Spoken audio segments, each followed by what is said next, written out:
Hello, good morning. I think it's morning. Um, I am Chandra White Cummings, and I am doing this video for a couple of reasons. One is that today is Juneteenth. Yay, us! June 19th, 2024. It is Juneteenth, the celebration of the emancipation of enslaved persons. All right. And then also, incidentally or coincidentally, today is also World Sickle Cell Day. And both of these have personal meaning and significance to me and to my family, obviously. Juneteenth, enough said, say less. But also, World Sickle Cell Day is very important to our family. My oldest son, Brandon, has sickle cell. And I just want to put a message and an encouragement and sort of a challenge all wrapped up in one. And I want to talk to Black women, African American women primarily, but also those who are surrounding African American women in families, in, just friendships, romantic relationships with men, that sort of thing. But I want to say this.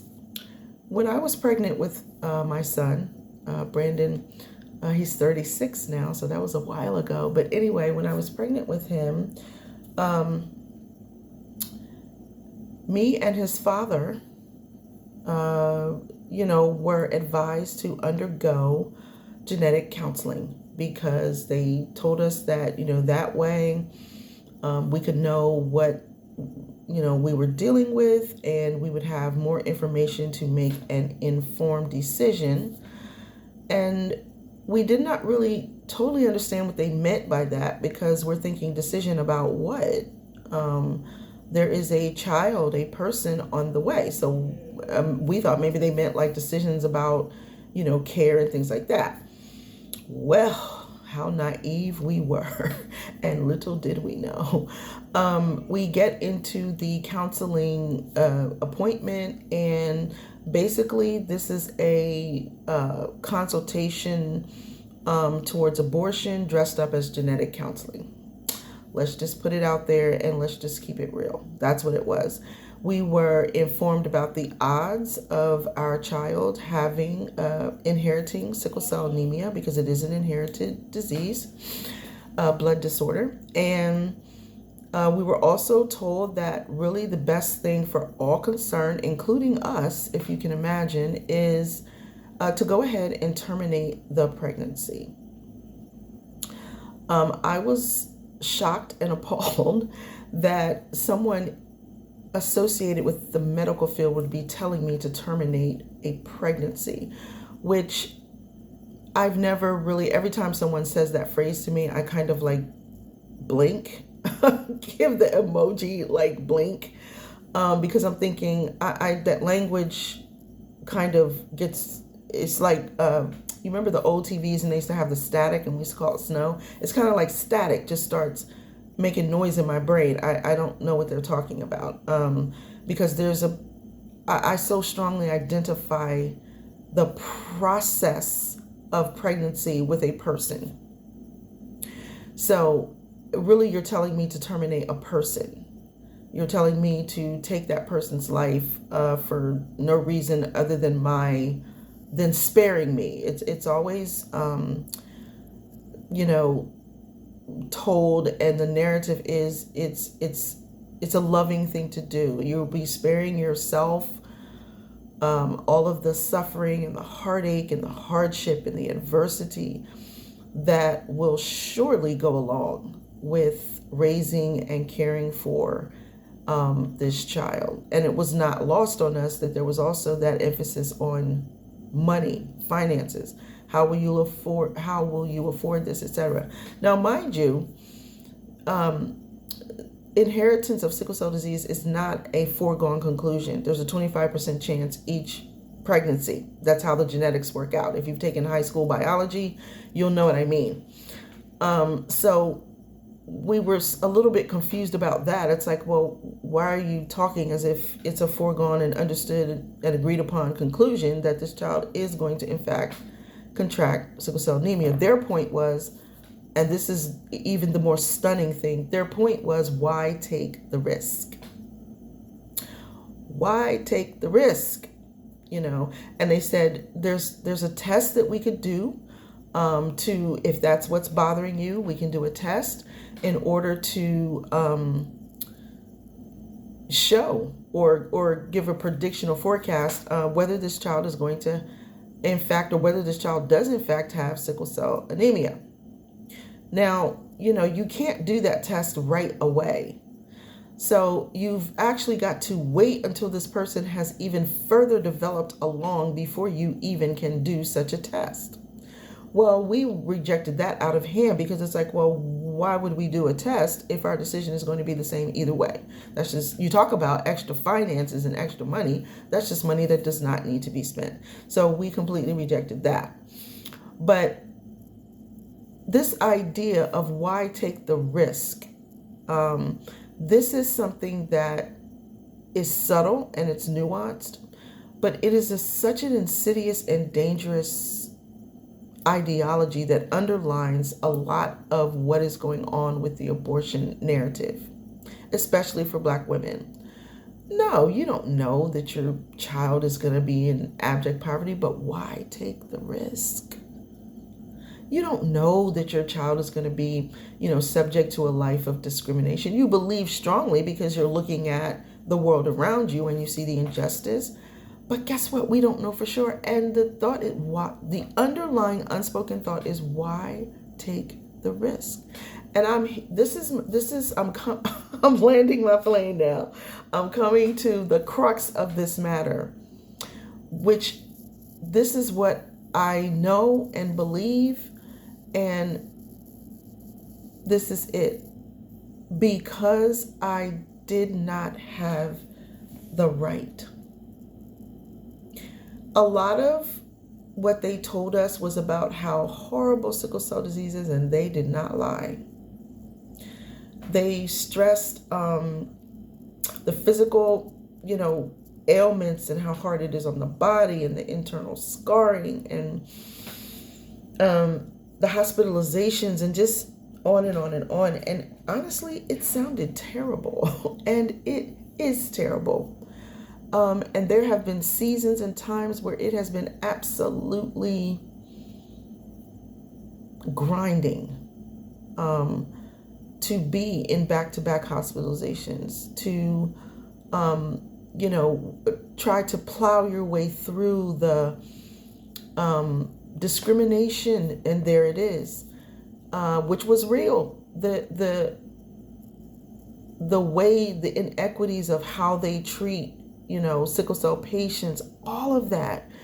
And guess what? My son actually ended up having one of the, like, you know, boogeyman occurrences of sickle cell anemia, which is having a stroke. He had a stroke when he was 9 years old. And so there may be people out there who would say, see, you should have just done what they told you. And you would have saved yourself. You would have spared this person all of this, you know, drama and trauma and all of that. And I cannot say that they're not right. I don't know for sure, but I can't say that they're not right. But I can tell you what I do know. I didn't have the right. I don't care if my son was in the hospital every day of his life. I did not have the right to take his life. I did not. And that is what I want to impress upon people. It does not matter what the forecast might or might not be. It does not matter what the reality may eventually turn into be. We do not have the right to take lives of people. And that's what we're doing. The scary thing to me, one of the scariest things to me right now is that There's a large swath of people out there who they fully understand that what is in the womb is a living human being, a living, not just alive. I've heard somebody on a webinar try to make this very sophisticated distinction between alive and living. Whatever, you go with that.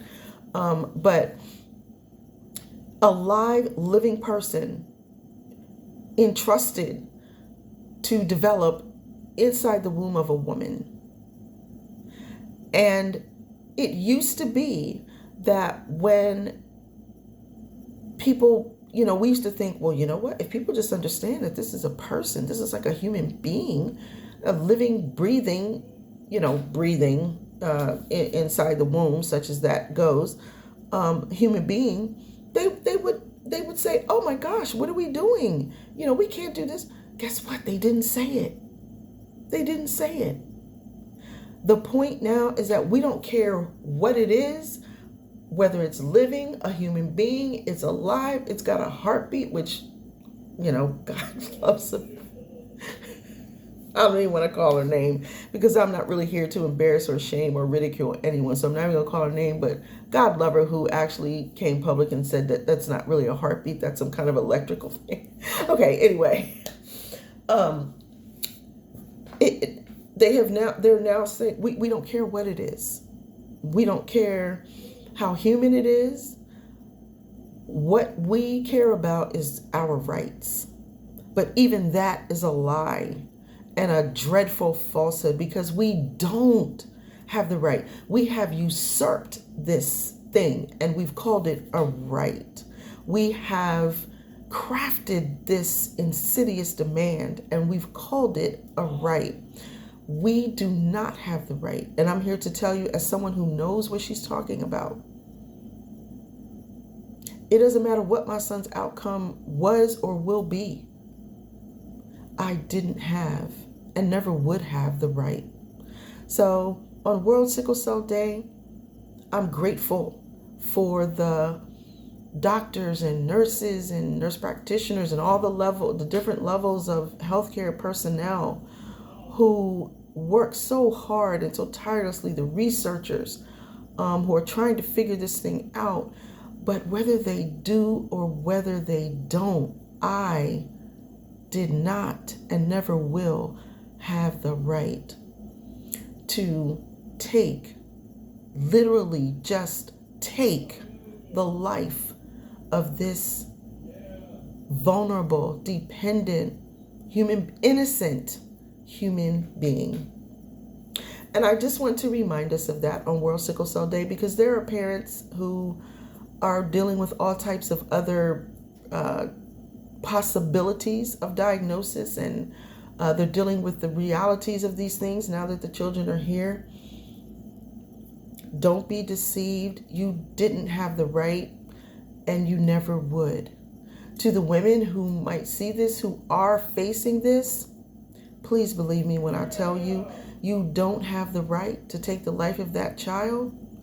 And you may say, well, what else do we do? What can we do? We can't see ourselves.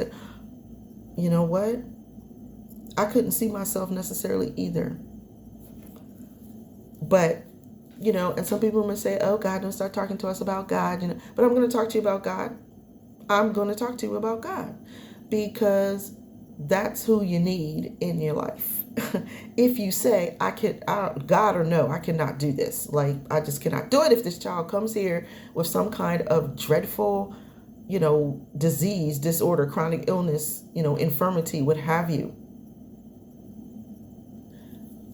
If you yield your heart to love and yield your heart to the justice of protecting this vulnerable, defenseless person,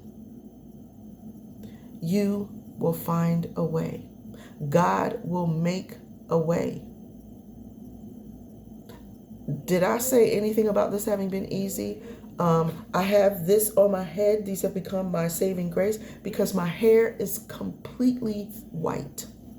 It is completely white. And you know what? I almost feel to just let you see it. I still have a little touch of vanity about it, but it's completely white.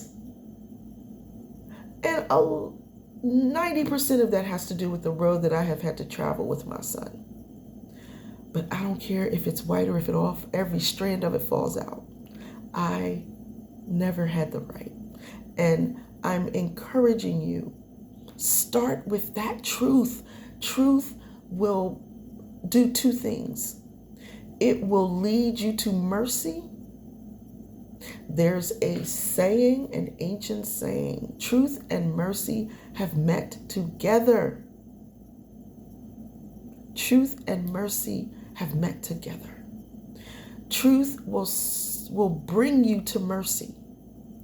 And it will also open up your mind to be able to see possibilities. If you start with lies, it's my right, it's my body, I can do what I want. You are closing off the hope, the light, the possibilities, the resources, the options. You're closing all of that off because you're starting off with a lie.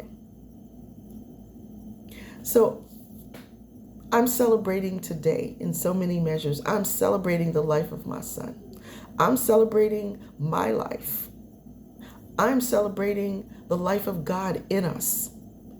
And I'm celebrating that all those years ago, my ancestors were notified that they were free. So that's all I have to say.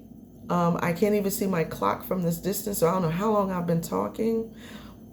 But I just wanted to get this message out there. Remember what's true.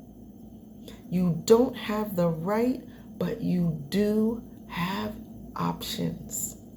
And that's what I want to leave you with.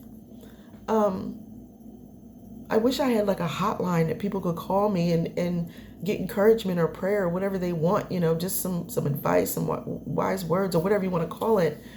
Because I just want to help women and families understand. But let's be honest. Rare diseases, which sickle cell is classified as, they're called rare diseases for a reason. They're not very common. So most people who are facing a pregnancy, they're not dealing with some kind of rare diagnosis that they know of. They're dealing with the vicissitudes of life, food, shelter, transportation, employment. These things pale in comparison to the value of a life. And they pale in comparison to embracing the truth of the value of the life. So anyway, I could talk about this all day, and some of y'all are probably thinking you already have. But anyway, that's I just want to be encouraging. Yes, some of that stuff is serious. It's all serious, and it's all what's what I'm looking for? Significant. But there's also a joy to it. When you embrace truth, it may take a minute. It may come in the morning, and it may be several mornings later. It may be a lifetime of mornings later, but it will come because truth is life. So, one more time, you don't have the right, but you do have options. God bless you. God keep you is my prayer. Bye-bye.